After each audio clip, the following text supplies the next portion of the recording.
Hi అండి, అందరికీ నమస్తే. నేను ఈరోజు గులాబ్ జామున్ తయారు చేస్తున్నాను. నేను 1/2 kg కోవా తీసుకున్నాను. ముందుగా దీన్ని ఒక ప్లేట్లో వేసుకొని ఉండలు లేకుండా నలుపుకోవాలి.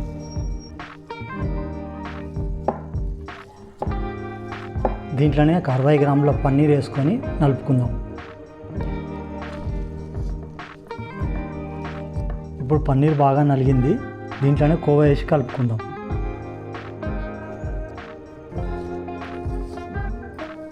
ఇప్పుడు కోవా పన్నీర్ 2 కలిసినాయి కదా, దీంట్లో ఒక 6 స్పూన్ల మైదా పడుతుంది. కాకపోతే ఒక్కొక్క స్పూన్ వేసుకొని కలుపుకోవాలి. ఈ విధంగా 3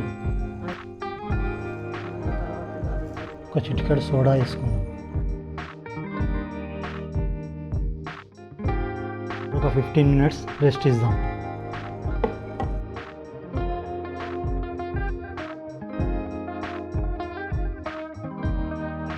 ఒక స్పూన్ ఇలాచీల పొడి వేసుకుందాం. 1/2 స్పూన్ అంతా నిమ్మరసం వేసుకుందాం. ఇది పాకం రెడీ అయింది. ఇప్పుడు స్టవ్ ఆఫ్ చేసుకొని దీన్ని పక్కకు పెట్టుకుందాం. ఇప్పుడు చిన్న చిన్నగా బాల్స్ లాగా గులాబ్ జామున్ చేసుకుందాం. ఇప్పుడు గులాబ్ జామున్ ఫ్రై చేసుకోవడానికి ఆయిల్ వేసుకుందాం.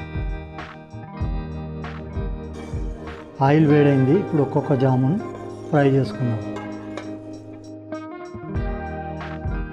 ఇప్పుడు ఫ్రై అయినాయి. దీన్ని సీరలో వేసుకుందాం.